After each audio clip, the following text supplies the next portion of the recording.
നമസ്കാരം. മലയാളി വാർത്തയിലേക്ക് സ്വാഗതം. ബലാത്സംഗമടക്കമുള്ള 55ഓളം കേസുകളിലെ പ്രതിയും പേരാമ്പ്ര അനു കൊലപാതക കേസിലെ പ്രതിയുമായ മുജീബ് റഹ്മാന്റെ പഴയ കേസുകളിലെ ജാമ്യം റദ്ദാക്കാൻ പോലീസ് നടപടി തുടങ്ങി. ജാമ്യത്തിൽ ഇറങ്ങിയ ശേഷം കൊലപാതകവും മോഷണവും അടക്കമുള്ള കേസുകളിൽ ഉൾപ്പെടുന്ന കാര്യം ചൂണ്ടിക്കാട്ടി കോടതികളിൽ റിപ്പോർട്ട് സമർപ്പിക്കുകയാണ് പോലീസ്. ഉന്നത ഉദ്യോഗസ്ഥർ വിവിധ സ്റ്റേഷൻ ഓഫീസുകൾക്ക് നിർദ്ദേശം നൽകിയിട്ടുണ്ട്. കൊടും കുറ്റവാളികൾ നാട്ടിലിറങ്ങി വിഹരിച്ച് വീണ്ടും തുടർച്ചയായി കുറ്റകൃത്യത്തിൽ ഏർപ്പെടുന്നത് തടയാൻ കർശന നടപടി വേണമെന്ന ആവശ്യം ശക്തമായ സാഹചര്യത്തിലാണ് പോലീസ് നടപടി. അതിനിടെ പ്രതിയുമായി കൊലപാതകം നടന്ന വാളൂരിലെ തോട്ടിനരികിൽ തെളിവെടുപ്പിനിടെ പ്രതിക്കെതിരെ വൻ പ്രതിഷേധമുയർന്നു.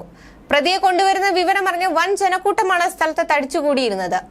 പ്രതിയെ തെളിവെടുപ്പിന് കൊണ്ടുവരുമെന്ന വിവരമറിഞ്ഞ് വ്യാഴാഴ്ച രാവിലെ മുതൽ തന്നെ സ്ഥലത്ത് ആളുകൾ എത്തിയിരുന്നു.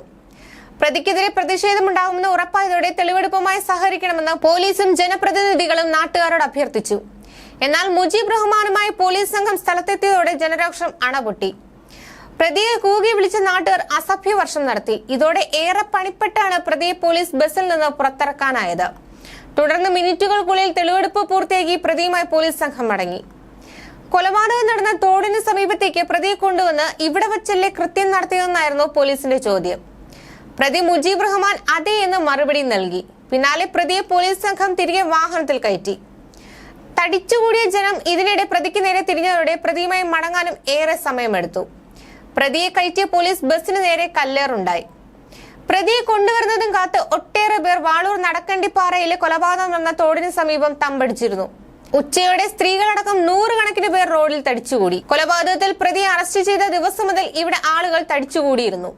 പോലീസ് കസ്റ്റഡിയിൽ മുജീബ് റഹ്മാനെ വിട്ടു നൽകിയതറിഞ്ഞ് രാവിലെ മുതൽ ആളുകൾ ഇവിടേക്ക് എത്തി. തെളിവെടുപ്പിന് മുമ്പ് സ്ഥിതിഗതികൾ മനസ്സിലാക്കാനെത്തിയ ഇൻസ്പെക്ടർ MA സന്തോഷിന്റെ മുന്നിലും രോഷപ്രകടനമുണ്ടായി. അവനെ മുഖംമൂടി നീക്കി കാണിക്കണമെന്നായിരുന്നു ആവശ്യം. എന്നാൽ തെളിവെടുപ്പ് കഴിയാതെ മുഖംമൂടി ഒഴിവാക്കാൻ പോലീസിന് കഴിയുമായിരുന്നില്ല. മുജീബ് ഒരിക്കലും ജയിലിൽ നിന്ന് പുറത്തിറങ്ങരുത്. ഒരു പെൺകുട്ടിക്കും അനുവിന്റെ ഗതി ഉണ്ടാകരുത്. ഒട്ടേറെ കേസുകളിൽ കുടുങ്ങിയിട്ടും വീണ്ടും ജാമ്യത്തിലിറങ്ങുന്നത് തടയാൻ പോലീസിന് എല്ലാ നടപടിയും സ്വീകരിക്കണം.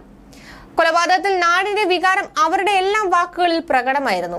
ഇത്രയും ക്രൂരമായ കൊലപാതകം നടത്തിയ മുജീബിനെ ഈ നാട്ടുകാർക്ക് വിട്ടു നൽകണമെന്ന് പറഞ്ഞ് പ്രതിഷേധവും നടത്തി. പ്രതിയെ കൊണ്ടുവരുന്നതിന് തൊട്ടു മുമ്പ് പഞ്ചായത്ത് പ്രസിഡന്റ് ശാരദ പട്ടേരിക്കണ്ടിയും ജനപ്രതിനിധികളുമെല്ലാം ജനങ്ങളോട് ശാന്തരാകണമെന്ന് അഭ്യർത്ഥിച്ചു.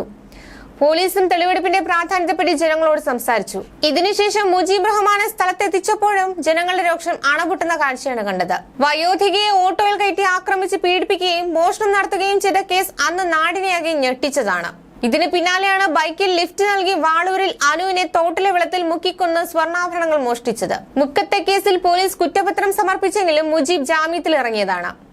2020 ജൂലൈ 2-നായിരുന്നു ഈ സംഭവം. ചോമ്പാലയിൽ നിന്ന് മോഷ്ടിച്ച ഓട്ടോയാണ് സ്ത്രീയെ കൊണ്ടുപോകാൻ ഉപയോഗിച്ചത്. അതിന് ചോമ്പാല പോലീസ് സ്റ്റേഷനിലും കേസുണ്ട്.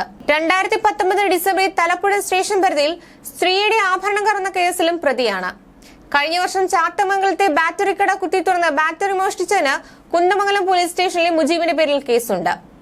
2019 മഞ്ചേരി പോലീസിലും താമരശ്ശേരി പോലീസിലും 2020 2021 നടക്കാവ് പോലീസിലും 2021 ചോമ്പാല പോലീസിലും 2022 തേങ്ങിപ്പാല പോലീസിലും 2020 ഏലത്തൂർ പോലീസിലും 2022 മയിൽ പോലീസിലും മുജീബിന്റെ പേരിൽ കേസുകളുണ്ട്. 55-ലധികം കേസുള്ള മുജീബിന് കൊണ്ടോട്ടിയിൽ മാത്രം 13 കേസുകളും മഞ്ചേരിയിൽ 6 കേസുകളുമുണ്ട്.